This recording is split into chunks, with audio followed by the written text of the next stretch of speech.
السلام علیکم ورحمۃ اللہ وبرکاتہ۔ خطبہ جمعہ مسجد نبوی از ڈاکٹر علی الحذیفی حفظہ اللہ تعالی۔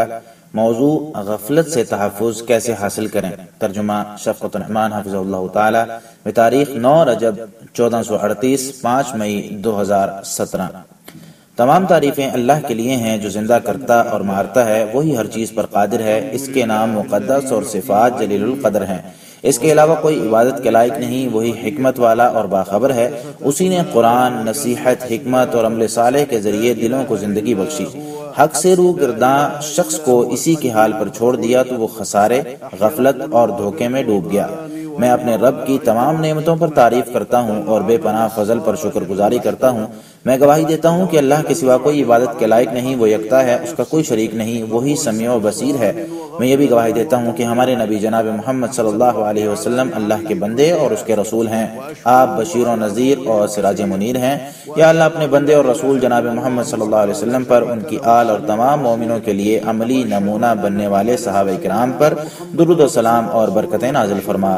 حمد و صلاح کے بعد، تقویٰ کے لیے رضا الہی کا موجب بننے والے اعمال کرو اور ایسے تمام اعمال سے بچو جن سے اللہ تعالیٰ نے روکا ہے اور جو اللہ کے غضب کا موجب بنتے ہیں، کیونکہ تقویٰ دنیا میں سعادت اور آخرت میں حصول جنت کا باعث ہے۔ تقویٰ اپنانے والا مبارکبادی اور اس سے روح گردانی کرنے والا تباہی کا حقدار ہے۔ اللہ کے بندو، دلوں کے لیے بہتری کا باعث بننے والی چیزوں سے دلوں کی اصلاح کرو اور دلوں کو گدلا کرنے والی چیزوں سے اسے بچاؤ، کیونکہ دل دیگر تمام اعضاء کا سلطان ہے، جیسے کہ نبی صلی اللہ علیہ وسلم نے فرمایا، خبردار، جسم میں ایک لوتھڑا ہے، اگر وہ صحیح ہو تو مکمل جسم صحیح ہے، اور جب وہی خراب ہو جائے تو سارا جسم خراب ہو جاتا ہے، خبردار وہ لوتھڑا دل ہے۔ بخاری مسلم نے اسے نعمان بن بشیر رضی اللہ تعالیٰ عنہ سے روایت کیا ہے۔ کہ آپ کو دلوں کی سب سے بڑی بیماری کا علم ہے؟ یہ بیماری جسے لگ جائے تو وہ خیر کے تمام مواقع سے محروم ہو جاتا ہے یا بہت سے خیر کے مواقع سے ہاتھ دھو بیٹھتا ہے۔ دلوں کی سب سے بڑی بیماری غفلت ہے۔ دلوں میں اچھی طرح چھائی ہوئی غفلت وہ ہے جن کی وجہ سے کفار اور منافقین بدبختی میں مبتلا ہیں۔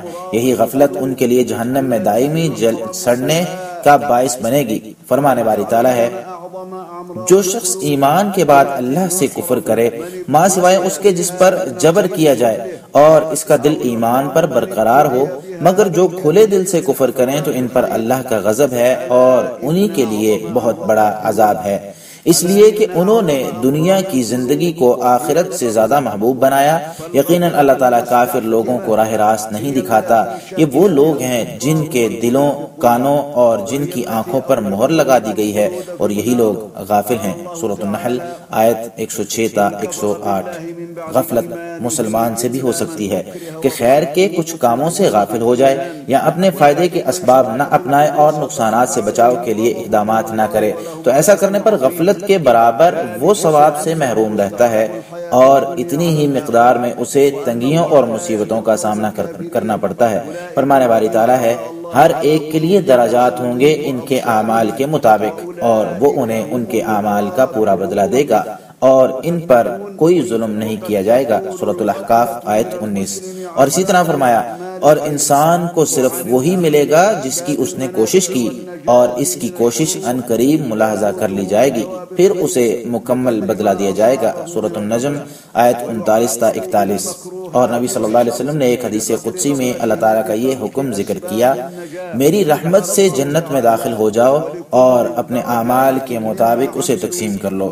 آپ صلی اللہ علیہ وسلم کا یہ بھی فرمان ہے کہ ایک قوم غفلت کی وجہ سے ہر کام میں تاخیر کا شکار ہوگی، یہاں تک کہ اللہ تعالیٰ بھی انہیں مؤخر فرما دے گا، چاہے وہ جنت میں بھی داخل ہو جائیں۔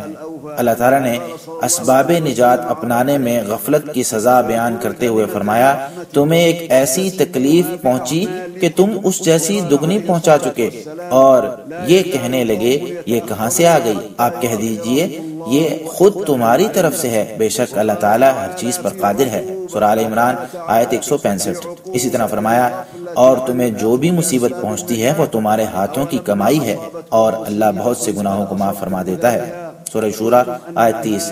اس آیت میں مذکور معافی مسلمان کے لیے ہے، کافر کے لیے نہیں، کیونکہ کافر کے گناہ توبہ کے یعنی اسلام لائے بغیر معاف نہیں ہو سکتے۔ غفلت اسے کہتے ہیں کہ اچھا کام کرنے کا ارادہ کیا جائے اور نہ ہی اچھے کاموں سے لگاؤ ہو، مزید بنا کے دل میں علم نافع اور عمل صالح بھی نہ ہو۔ یہ انتہا درجے کی غفلت ہے جو کہ تباہی کا سبب ہے۔ ایسی غفلت کفار اور منافقین میں پائی جاتی ہے، جس سے بچاؤ اور خلاصی صرف توبہ کی صورت میں ہے۔ انسان پر ایسی غفلت غالب آ جائے تو انسان صرف گمان اور حفظ کے پیچھے ہی چل پڑتا ہے۔ شیطان برائیاں مزین کر کے دکھاتا ہے اور منمانیاں اس کے دل میں ڈال دیتا ہے۔ یہ ہے وہ غفلت جس کی وجہ سے اللہ تعالیٰ نے منافقوں اور کفار کو دنیا اور آخرت میں سزا دی۔ فرمانے والی تعالیٰ ہے، بہت سے ایسے جن اور انسان ہیں جنہیں ہم نے جہنم کے لیے ہی پیدا کیا ہے۔ ان کے دل تو ہیں مگر اس سے سمجھتے نہیں، آنکھیں ہیں لیکن اس سے دیکھتے نہیں، کان ہیں لیکن ان سے سنتے نہیں۔ ایسے لوگ چوپایوں کی طرح ہیں بلکہ ان سے بھی گئے گزرے، اور یہی لوگ غفلت میں پڑے ہوئے ہیں۔ سورۃ الاعراف آیت 179۔ اسی طرح اللہ تعالیٰ کا فرمان ہے، ہم جب ان سے عذاب کو ایک وقت تک دور کر دیتے جسے وہ پہنچنے والے تھے تو اچانک وہ عہد توڑ دیتے تھے، پھر ہم نے ان سے انتقام لیا اور انہیں دریا میں غرق کر دیا، اس وجہ سے کہ انہوں نے ہماری آیات کو جھٹلایا اور وہ ان سے غافل تھے۔ سورۃ الاعراف آیت 135 تا 136۔ ایک اور مقام پر فرمایا، اور بہت سے لوگ ہماری آیتوں سے یقیناً غافل ہوتے ہیں۔ سورہ یونس آیت 92۔ اللہ تعالیٰ نے منافقین کے بارے میں فرمایا، وہ بہرے، گونگے اور اندھے ہیں، وہ رجوع کرنے والے نہیں۔ سورۃ البقرہ آیت 18۔ اللہ تعالیٰ کا فرمان ہے، اور انہیں حسرت کے دن سے ڈرائیں جب فیصلہ کر دیا جائے گا اور وہ یہاں غفلت میں ہیں، ایمان نہیں لا رہے۔ سورہ مریم آیت 39۔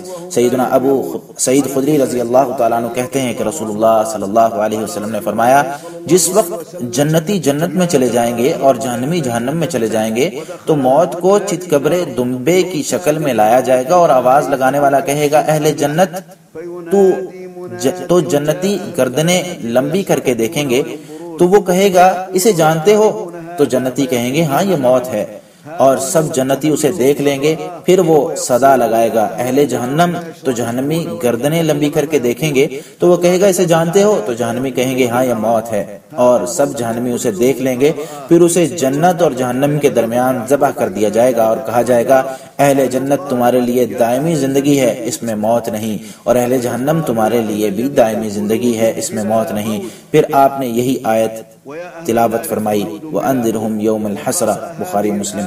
جبکہ بعض روایات میں ہے، اللہ تعالیٰ نے اہل جنت کے لیے دائمی زندگی نہ لکھی ہوتی تو وہ یہ سن کر خوشی سے مر جائیں، اور اگر اہل جہنم کے لیے اللہ تعالیٰ نے دائمی زندگی نہ لکھی ہوتی تو وہ یہ سن کر غم اور حسرت کی بنا پر مر جائیں۔ اللہ تعالیٰ کا فرمان، وَهُمْ فِي غَفْلَةٍ، یعنی وہ دنیا کے اندر غفلت میں ڈوبے رہے، کیونکہ آخرت میں تو غفلت کا تصور ہی نہیں۔ کفار اور منافقین کی غفلت مکمل طور پر انسان کو اپنے قابو میں کرنے والی غفلت ہے، جس کی وجہ سے انسان دائمی جہنم کا ایندھن بنے گا، اور وہ یہ ہے کہ اچھا کام کرنے کا ارادہ ہی نہ کیا جائے اور نہ ہی اچھے کاموں سے دل میں محبت ہو، مزید برآں دل میں خواہش پرستی کے ساتھ علم نافع اور عمل صالح بھی نہ ہو۔ فرمانے والی تعالیٰ ہے، اور آپ اس کی اطاعت نہ کریں جس کے دل کو ہم نے اپنے ذکر سے غافل کر دیا، اور وہ حفظ پرستی میں مبتلا ہے اور اس کا معاملہ حد سے بڑا ہوا ہے۔ سورۃ الکہف آیت 28۔ مفسرین اس آیت کے مفہوم کو واضح کرتے ہوئے کہتے ہیں کہ آپ ایسے شخص کے پیچھے مت لگیں جس کے دل کو ہم نے قرآن اور اسلام سے غافل کر دیا، اور اس کا معاملہ اب تباہی اور بربادی ہے۔ جبکہ مسلمان کی غفلت یہ ہوتی ہے کہ وہ چند ایسے نیک کاموں سے غافل ہو جاتا ہے جن کا ترک کرنا اسلام کے منافی نہیں ہوتا، یا ایسے گناہوں میں وہ ملوث ہو جاتا ہے جو کفریہ نہیں ہوتے۔ اسی طرح مسلمان گناہوں کی سزاؤں سے غافل ہو جاتا ہے۔ مسلمان کے غافل ہونے کا نقصان اور خمیازہ بہت سنگین ہوتا ہے، اس کے خطرناک نتائج تباہی کا باعث بنتے ہیں۔ غفلت کی وجہ سے مسلمان کے لیے بھلائی کے دروازے بند ہو سکتے ہیں۔ غفلت کے نقصانات بہت زیادہ ہیں، ان کے بارے میں اللہ تعالیٰ نے فرمایا، اور ان لوگوں کی طرح مت ہو جانا جنہوں نے غفلت میں پڑھ کر اللہ کو بلا دیا تو اللہ تعالیٰ نے انہیں ان کا اپنا من ہی بلا دیا، یہی لوگ فاسق ہیں۔ سورۃ الحشر آیت 19۔ اسی طرح فرمایا، وہ غفلت میں پڑھ کر اللہ کو بھول گئے تو اللہ انہیں بھول گیا، بے شک منافقین فاسق ہیں۔ سورۃ التوبہ آیت 67۔ ایک اور جگہ فرمایا اور اپنے پروردگار کو صبح و شام دل ہی دل میں عاجزی خوف کے ساتھ اور دھیمی آواز سے یاد کیا کیجئے اور غافلوں میں سے نہ ہو جائیں۔ سورۃ الاعراف آیت 205۔ کامل عقیدہ توحید کی معرفت سے غافل انسان کامل عقیدے سے محروم رہتا ہے۔ فرمان باری تعالیٰ ہے اور ان میں اکثر اللہ پر ایمان لانے کے باوجود وہ شرک کرنے والے ہوتے ہیں۔ سورہ یوسف آیت 106۔ نماز کے ارکان اور واجبات کے سیکھنے میں غفلت برتنے سے انسان کی نماز میں خلل واقع ہوتا ہے، جیسا کہ سیدنا ابو ہریرہ رضی اللہ تعالیٰ عنہ کی حدیث میں ہے کہ نبی صلی اللہ علیہ وسلم نے ایک شخص کو جلد بازی میں نماز پڑھ کر جاتے ہوئے دیکھا تو واپسی پر اس نے نبی صلی اللہ علیہ وسلم کو سلام کیا۔ اس پر آپ صلی اللہ علیہ وسلم نے اسے فرمایا جاؤ واپس جا کر دوبارہ نماز پڑھو کیونکہ تم نے نماز ہی نہیں پڑھی۔ یہ معاملہ 3 بار ہوا تو پھر آخر کار نبی صلی اللہ علیہ وسلم نے اسے نماز کے ارکان میں اطمینان سکھایا۔ بخاری و مسلم۔ جب انسان نماز با جماعت کے ثواب سے غافل ہو تو اس با جماعت نماز کی ادائیگی میں سستی کا شکار ہو جاتا ہے۔ نبی صلی اللہ علیہ وسلم کا فرمان ہے منافقین کے لیے سب سے گراں نماز عشاء اور فجر کی نمازیں ہیں، اگر انہیں ان نمازوں کے اجر و ثواب کا علم ہو جائے تو وہ انہیں با جماعت ادا کرنے کے لیے ضرور آئیں، چاہے انہیں گھٹنوں کے بل ہی آنا پڑے۔ بخاری مسلم نے اسے ابو ہریرہ رضی اللہ تعالیٰ عنہ سے روایت کیا ہے۔ جب زکوٰۃ ادا کرنے کا ثواب اوجل ہو اور زکوٰۃ کی ادائیگی سے غافل شخص کو ملنے والی سزا ذہن میں نہ رہے تو یہ زکوٰۃ کی ادائیگی میں سستی کا باعث بن جاتی ہے۔ ایک حدیث میں ہے کہ کوئی بھی اپنے خزانے کی زکوٰۃ ادا نہ کرے تو وہ خزانہ اس کے لیے گنجے اژدہے کی شکل اختیار کر جائے گا، پھر وہ اس کے جبڑوں کو کاٹ کر کہے گا میں تیرا خزانہ ہوں، میں تیرا مال ہوں۔ بخاری و مسلم نے اسے ابو ہریرہ رضی اللہ تعالیٰ عنہ سے روایت کیا ہے۔ مطلب یہ ہے کہ وہ بہت بڑا اژدہا بن کر اس کی بانچوں کو پکڑے گا اور اس میں اپنا زہر چھوڑ دے گا۔ والدین کی نافرمانی کی سزا سے غافل اولاد والدین کی نافرمان بن جاتی ہے، اور ان کے بارے میں نبی صلی اللہ علیہ وسلم کا یہ فرمان سچ ہو جاتا ہے کہ 3 قسم کے لوگ جنت میں نہیں جائیں گے: والدین کا نافرمان، دیوس اور مردوں کی مشابہت کرنے والی خواتین۔ اسے نسائی اور حاکم نے ابن عمر رضی اللہ تعالیٰ عنہما سے روایت کیا ہے۔ اس کی سند صحیح ہے۔ دیوس اس شخص کو کہتے ہیں جو جان بوجھ کر بھی اپنے اہل خانہ کو زنا سے نہ روکے۔ قطع رحمی کی سزا سے غفلت برتتے ہوئے قطع رحمی کے لیے کرنے والے وعید ہے۔ چنانچہ جبیر بن مطعم رضی اللہ تعالیٰ عنہ کی حدیث میں ہے کہ نبی صلی اللہ علیہ وسلم نے فرمایا جنت میں قطع رحمی کرنے والا داخل نہیں ہوگا۔ بخاری۔ ظالم کو ملنے والی سزاؤں سے غفلت کی وجہ سے روئے زمین پر ظلم و زیادتی بڑھ جاتی ہے، ناحق قتل ہوتے ہیں، دوسروں کی دولت لوٹی جاتی ہے اور عزتیں تار تار ہوتی ہیں، تعمیری سوچ تخریب کاری میں بدل جاتی ہے، زرخیز زمین بنجر ہو جاتی ہے، فصلیں اور نسلیں تباہ ہو کر رہ جاتی ہیں، چہار سو ہو کا عالم ہوتا ہے، نیز ظالم بھی ظلم کے بدلے میں سزائیں نازل ہوتی ہیں، جیسے کہ نبی صلی اللہ علیہ وسلم کا فرمان ہے بے شک اللہ تعالیٰ ظالم کو مہلت دیتا رہتا ہے یہاں تک کہ جب اسے پکڑتا ہے تو بالکل موقع نہیں دیتا۔ پھر آپ صلی اللہ علیہ وسلم نے یہ آیت پڑھی اور جب بھی آپ کا پروردگار کسی ظالم بستی کو پکڑتا ہے تو اس کی گرفت ایسی ہی ہوتی ہے، بلا شبہ اس کی گرفت دکھ دینے والی اور سخت ہوتی ہے۔ سورہ ہود آیت 102۔ بخاری و مسلم نے اسے ابو موسیٰ رضی اللہ تعالیٰ عنہ سے روایت کیا ہے۔ غفلت حقیقت میں تمام برائیوں کی جڑ ہے۔ غفلت کی وجہ سے مسلمان بہت سے اجر و ثواب سے محروم رہ جاتا ہے۔ مسلمان کے اجر و ثواب میں کمی غفلت کی وجہ سے ہی آتی ہے، لہذا غفلت سے نجات میں سعادت ہے۔ بندگی کے اعلیٰ درجوں تک جانے کے لیے غفلت سے دوری لازمی امر ہے۔ یہی وجہ ہے کہ غفلت سے بچاؤ کی صورت میں دنیاوی سزاؤں سے تحفظ ملتا ہے اور مرنے کے بعد دائمی نعمتیں بھی حاصل ہوتی ہیں۔ غفلت سے بچاؤ اسی وقت ممکن ہے جب غفلت کے اسباب سے ہم دور رہیں اور انسان کو دھوکے میں ڈالنے والی دنیا کی جانب مائل نہ ہو۔ غفلت سے بچاؤ کے لیے معاون چیز یہ بھی ہے کہ نماز با جماعت کا اہتمام خشوع اور حاضر قلبی کے ساتھ کیا جائے، کیونکہ نماز میں دلوں کی زندگی ہے، اس لیے نماز اپنے اندر عظیم معنی خیزی رکھتی ہے۔ فرمان باری تعالیٰ ہے اور میری یاد کے لیے نماز قائم کر، سورہ طٰہٰ آیت 14۔ ہر حال میں اللہ کا ذکر بھی غفلت سے نجات دہندہ ہے، کیونکہ ذکر دل کو زندہ رکھتا ہے اور شیطان کو دور بھگاتا ہے، روح کا تزکیہ کرتا ہے، بدن میں نیکی کرنے کے لیے قوت پیدا کرتا ہے، بلکہ خواب غفلت سے بھی بیدار کر دیتا ہے۔ اسی طرح دائمی طور پر ذکر میں مشغول رہنے سے انسان گناہوں سے بھی محفوظ ہو جاتا ہے۔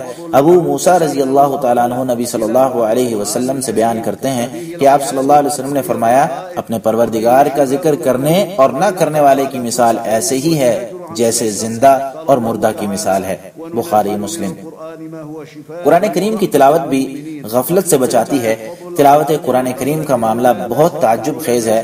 تلاوت قرآن میں دلوں کے لیے شفا ہے۔ تلاوت ہمہ قسم کی نیکی اور بھلائی کرنے پر ابھارتی ہے، ہمہ قسم کی گناہوں سے روکتی ہے۔ فرمان باری تعالیٰ ہے، اور ہم قرآن نازل کرتے ہیں جو کہ مومنوں کے لیے شفا اور رحمت ہے۔ سورۃ الاسراء آیت 82۔ علماء کرام اور نیک لوگوں کی صحبت اختیار کرنے سے بھی انسان کو غفلت سے تحفظ ملتا ہے، کیونکہ وہ اللہ تعالیٰ کی یاد دلاتے ہیں اور شرعی علم سے بہراور کرتے ہیں۔ فرمان باری تعالیٰ ہے، اور اپنے آپ کو ان لوگوں کے ساتھ ہی مطمئن رکھیں جو صبح شام اپنے پروردگار کو پکارتے ہیں اور اس کی رضا چاہتے ہیں۔ آپ کی آنکھیں ان سے ہٹنے نہ پائیں کہ دنیاوی زندگی کی زینت چاہنے لگیں۔ سورۃ الکہف آیت 28۔ لہو و لعب، فسق و فجور اور برے دوستوں کی محفل سے دوری بھی غفلت سے بچاؤ کا سبب بنتی ہے۔ فرمانے باری تعالیٰ ہے، اللہ تعالیٰ اپنی کتاب میں یہ حکم پہلے نازل کر چکا ہے کہ جب تم سنو کہ آیات الہی کا انکار کیا جا رہا ہے اور ان کا مذاق اڑایا جا رہا ہے تو وہاں ان کے ساتھ مت بیٹھو تاکہ یہ لوگ کسی دوسری بات میں نہ لگ جائیں، ورنہ تم بھی اس وقت انہی جیسے ہو جاؤ گے۔ سورۃ النساء آیت 140۔ اور ایک حدیث میں ہے، برا دوست بھٹی پھونکنے والے کی طرح ہوتا ہے۔ فانی دنیا سے آشنائی بھی غفلت سے نجات کے لیے معاون ثابت ہوتی ہے۔ اگر اس کی رنگینیوں سے دھوکہ نہ کھائیں اور آخرت کو مت بھولیں تو انسان غفلت سے بچ جاتا ہے۔ دنیا کی بہت محبت سے لوگوں کو آخرت اور راہ ہدایت پر چلنے سے روکتی ہے۔ گناہوں سے دوری بھی غفلت سے بچاؤ کے لیے مفید ہے، کیونکہ انسان کوئی بھی گناہ کرے تو وہ حقیقت میں غفلت کی بنا پر ہی کرتا ہے۔ فرمان باری تعالیٰ ہے، بلا شبہ جو لوگ اللہ سے ڈرتے ہیں انہیں جب کوئی شیطانی وسوسہ چھو بھی جاتا ہے تو چونک پڑتے ہیں اور فوراً صحیح صورتحال دیکھنے لگتے ہیں، اور ان شیطانوں کے بھائی انہیں گمراہی میں کھینچے چلے جاتے ہیں اور اس میں کوئی کسر اٹھا نہیں رکھتے۔ سورۃ الاعراف آیت 201 تا 202۔ اللہ تعالیٰ میرے اور آپ سب کے لیے قرآن کریم کو خیر و برکت والا بنائے، مجھے اور آپ سب کو اس کی آیات سے مستفید ہونے کی توفیق دے، اور ہمیں سید المرسلین صلی اللہ علیہ وسلم کی سیرت و ٹھوس احکامات پر چلنے کی توفیق دے۔ میں اپنی بات کو اسی پر ختم کرتے ہوئے اللہ سے اپنے اور تمام مسلمانوں کے گناہوں کی بخشش چاہتا ہوں۔ دوسرا خطبہ۔ تمام تعریفیں اللہ رب العالمین کے لیے ہے، وہی رحمان و رحیم ہے۔ میں اپنے رب کی ظاہری و باطنی تمام نعمتوں پر اسی کے لیے حمد و شکر بجا لاتا ہوں اور تمام مثبت صفات کے ذریعے اس کی ثنا خوانی کرتا ہوں، جیسا کہ اس نے خود اپنی صفات حمیدہ بیان کی ہیں۔ میں گواہی دیتا ہوں کہ اس کے علاوہ کوئی معبود برحق نہیں، وہ اکیلا ہے، اس کا کوئی شریک نہیں، وہی غالب اور حکمت والا ہے۔ اور میں یہ بھی گواہی دیتا ہوں کہ ہمارے نبی اور سرورہ محمد صلی اللہ علیہ وسلم اس کے بندے اور رسول ہیں۔ آپ صراط مستقیم کی رہنمائی کرنے والے ہیں۔ یا اللہ اپنے بندے اور رسول محمد صلی اللہ علیہ وسلم، ان کی آل، تابعین اعظام اور متقی اور انتہائی بااخلاق صحابہ کرام پر رحمت، سلامتی اور برکتیں نازل فرما۔ حمد و صلاح کے بعد کما حقو تقوی اختیار کرو اور اسلام کے مضبوط کڑے کو اچھی طرح تھام لو۔ اللہ کے بندو، مسلمان کو غفلت اور غفلت کے مضر اثرات سے محفوظ کرنے کا سب سے عظیم سبب موت اور اس کے بعد ہونے والے امور کی یاد دہانی ہے، کیونکہ موت بلیغ ترین نصیحت ہے۔ موت دیکھی سنی چیز ہے، اسے یقینی طور پر چکنا ہے۔ موت اچانک آتی ہے اور یقینی طور پر آ کر رہتی ہے۔ چنانچہ ابو ہریرہ رضی اللہ تعالیٰ عنہ کہتے ہیں کہ رسول اللہ صلی اللہ علیہ وسلم نے فرمایا، لذتوں کو پاش پاش کر دینے والی یعنی موت کو کثرت سے یاد کیا کرو۔ ترمذی نے اسے روایت کیا اور حسن قرار دیا۔ لہذا جو شخص موت کو جتنا یاد رکھے گا اس کا دل اتنا ہی صاف ہوگا، اس کے اعمال پاکیزہ ہوں گے، وہ غفلت سے سلامت رہے گا۔ موت کے وقت مومن کو خوشی ہوتی ہے، جبکہ فاجر آدمی ندامت کا شکار ہوتا ہے۔ وہ واپس جانے کی تمنا کرتا ہے، لیکن اس کی یہ تمنا کون پوری کرے؟ فرمانے والی تعالیٰ ہے، یہاں تک کہ جب ان میں سے کسی کو موت آنے لگتی ہے تو کہتا ہے، اے میرے پروردگار مجھے واپس لوٹا دے کہ اپنی چھوڑی ہوئی دنیا میں جا کر نیک اعمال کر لوں۔ ہرگز ایسا نہیں ہوگا، یہ تو صرف ایک قول ہے جس کا یہ قائل ہے، اس کے پس پشت تو ایک حجاب ہے ان کے دوبارہ جی اٹھنے کے دن تک۔ سورۃ المؤمنون آیت 99 تا 100۔ انسان کی اصل عمر تو وہی ہے جو اطاعت کے کاموں میں گزر جائے، لہٰذا گناہوں میں گزرے لمحات تو زندگی کا خسارہ ہیں۔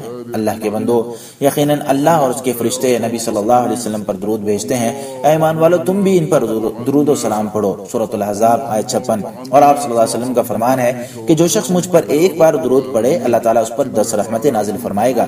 اسی لیے سید الاولین والآخرین اور امام المرسلین پر درود و سلام پڑھو۔ اللہم صلی علی محمد وعلی آل محمد کما صلیت علی ابراہیم وعلی آل ابراہیم انک حمید مجید۔ اللہم بارک علی محمد وعلی آل محمد کما بارکت علی ابراہیم وعلی آل ابراہیم انک حمید مجید وسلم تسلیما کثیرا۔ یا اللہ تمام صحابہ کرام سے راضی ہو جا۔ یا اللہ ہدایت یافتہ خلفائے راشدین ابو بکر، عمر، عثمان، علی اور تمام صحابہ کرام اور اہل بیت سے راضی ہو جا۔ یا ارحم الراحمین یا اللہ ان کے ساتھ ساتھ اپنے رحم و کرم کے صدقے ہم سے بھی راضی ہو جا۔ یا رب العالمین بے شک تو ہر چیز پر قادر ہے۔ یا اللہ تمام مسلمان مرد و خواتین اور مومن مرد و خواتین کی بخشش فرما، زندہ اور فوت شدگان سب کی مغفرت فرما۔ یا اللہ تمام مسلمان فوت شدگان کی مغفرت فرما۔ یا اللہ تمام مسلمان فوت شدگان کی مغفرت فرما۔ یا اللہ ان کی نیکیوں میں اضافہ فرما اور ان کی لغزشوں سے درگزر فرما اور ان کی قبروں کو منور فرما یا ارحم الراحمین۔ یا اللہ بقید حیات تمام مسلمانوں کی مغفرت فرما اور ان کے تمام معاملات سنوار دے۔ یا اللہ مقروض مسلمانوں کے قرضے چکا دے۔ یا اللہ مقروض مسلمانوں کے قرضے چکا دے۔ یا اللہ تمام مسلمان بیماروں کو شفا یاب فرما۔ یا اللہ اپنی رحمت کے صدقے تمام مسلمان بیماروں کو شفا یاب فرما یا ارحم الراحمین۔ یا اللہ ہم تجھ سے جنت اور اس کے قریب کرنے والے ہر قول و فعل کا سوال کرتے ہیں۔ یا اللہ جہنم اور اس کے قریب کرنے والے ہر قول و فعل سے تیری پناہ چاہتے ہیں۔ یا اللہ تمام معاملات کا انجام ہمارے لیے بہتر فرما اور ہمیں دنیاوی رسوائی اور اخروی عذاب سے محفوظ فرما۔ یا اللہ ہمیں اور ہماری اولاد کو شیطانی چیلوں اور چالوں سے محفوظ فرما یا ذل جلال والاکرام۔ یا اللہ اپنی رحمت کے صدقے تمام مسلمانوں کو شیطانی جیلوں اور چالوں سے محفوظ فرما یا ارحم الراحمین۔ یا اللہ ہمارے اگلے پچھلے خفیہ اعلانیہ اور جنہیں تو ہم سے بہتر جانتا ہے سب گناہ معاف فرما دے۔ تو ہی ترقی و تنزلی دینے والا ہے، تیرے سوا کوئی معبود نہیں۔ یا اللہ ہماری سرحدوں کی حفاظت فرما۔ یا اللہ ہمارے فوجیوں کی حفاظت فرما یا رب العالمین بے شک تو ہر چیز پر قادر ہے۔ یا اللہ اپنی رحمت کے صدقے ہمارے ملک کی ہر قسم کے شر سے حفاظت فرما یا ارحم الراحمین۔ یا اللہ خادم حرمین شریفین کو تیری مرضی کے کام کرنے کی توفیق عطا فرما۔ یا اللہ انہیں تیری مرضی کے مطابق توفیق عطا فرما، ان کی تمام تر کاوشیں تیری رضا کے لیے مختص فرما اور ان کے ہر اچھے کام پر مدد فرما یا رب العالمین۔ یا اللہ انہیں صحت و عافیت سے نواز۔ یا اللہ ان کے دونوں نائبوں کو تیری مرضی کے مطابق کام کرنے کی توفیق عطا فرما۔ یا اللہ ہمارے خطوں میں ہمیں امن و امان عطا فرما دے۔ یا اللہ اور ہمارے حکمرانوں کی اصلاح فرما دے، نیز انہیں ہر اچھے کام کی توفیق عطا فرما یا رب العالمین۔ یا اللہ ہمیں دنیا اور آخرت میں بھلائی عطا فرما اور ہمیں جہنم کے عذاب سے محفوظ کر دے۔ یا اللہ اپنی رحمت کے صدقے ہمیں بارش عطا فرما یا ارحم الراحمین۔ یا اللہ اپنی رحمت کے صدقے ہمیں بارش عطا فرما یا ارحم الراحمین۔ یا اللہ ہم تجھ سے سوال کرتے ہیں کہ ہمارے اعمال کے نتائج بہتر فرما یا ارحم الراحمین۔ اللہ کے بندو، اللہ تعالیٰ تمہیں عدل و احسان اور قریبی رشتہ داروں کو دینے کا حکم دیتا ہے اور فحاشی، برائی اور سرکشی سے روکتا ہے۔ اللہ تعالیٰ تمہیں واعظ کرتا ہے تاکہ تم نصیحت پکڑو۔ عظمت والے اور جلیل القدر پروردگار کو خوب یاد رکھو، وہ تمہیں یاد رکھے گا۔ اس کی نعمتوں کا شکر ادا کرو، وہ تمہیں اور زیادہ عنایت کرے گا۔ اللہ کی یاد بہت بڑی عبادت ہے۔ اللہ تعالیٰ تمہارے تمام کاموں سے باخبر ہے۔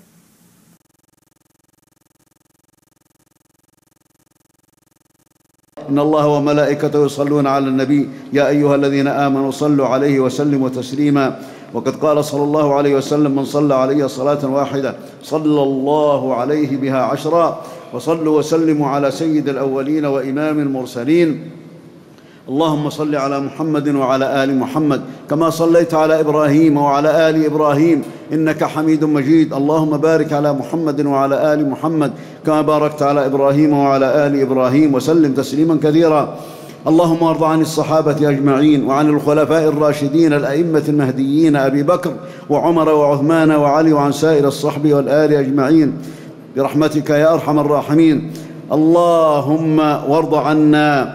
اللهم وارض عنا معهم بمنك وكرمك يا رب العالمين إنك على كل شيء قدير اللهم اغفر للمسلمين والمسلمات والمؤمنين والمؤمنات الأحياء منهم والأموات اللهم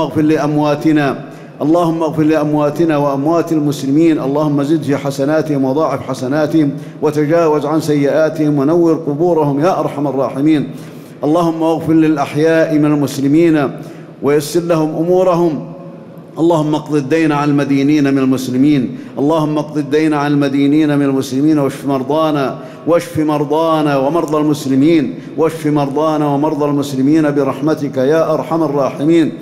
اللهم إنا نسألك الجنة وما قرب إليها من قول أو عمل، ونعوذ بك من النار وما قرب إليها من قول أو عمل. اللهم أحسن عاقبتنا في الأمور كلها وأجرنا من خزي الدنيا وعذاب الآخرة. اللهم أعذنا وأعذ ذرياتنا من إبليس وذريته وشياطينه وجنوده وأوليائه يا ذا الجلال والإكرام. اللهم أعذ المسلمين من إبليس وشياطينه وذريته برحمتك يا أرحم الراحمين. اللهم اغفر لنا ما قدمنا وما أخرنا وما أسررنا وما أعلنا وما أنت أعلم به منا، أنت المقدم وأنت المؤخر، لا إله إلا أنت. اللهم احفظ حدودنا، اللهم واحفظ جنودنا يا رب العالمين، إنك على كل شيء قدير. اللهم احفظ بلادنا من كل شر ومكروه برحمتك يا أرحم الراحمين. اللهم وفق خادم الحرمين الشريفين لما تحب وترضى، اللهم وفقه لهداك واجعل عمله في رضاك، اللهم أعنه على كل خير يا رب العالمين. اللهم وارزقه الصحة والعافية إنك على كل شيء قدير. اللهم وفق نائبيه لما تحب وترضى. اللهم آمنا في أوطاننا وأصلح اللهم ولاة أمورنا، ووفقهم لكل خير يا رب العالمين. ربنا آتنا في الدنيا حسنة وفي الآخرة حسنة وقنا عذاب النار. اللهم أغثنا برحمتك يا أرحم الراحمين، اللهم أغثنا برحمتك يا أرحم الراحمين. اللهم يا ذا الجلال والإكرام نسألك أن تختم بالخيرات أعمالنا يا أرحم الراحمين. عباد الله، إن الله يأمر بالعدل والإحسان وإيتاء ذي القربى وينهى عن الفحشاء والمنكر والبغي يعظكم لعلكم تذكرون. فاذكروا الله العظيم الجليل واذكروه واشكروه على نعمه يزدكم، ولذكر الله أكبر والله يعلم ما تصنعون.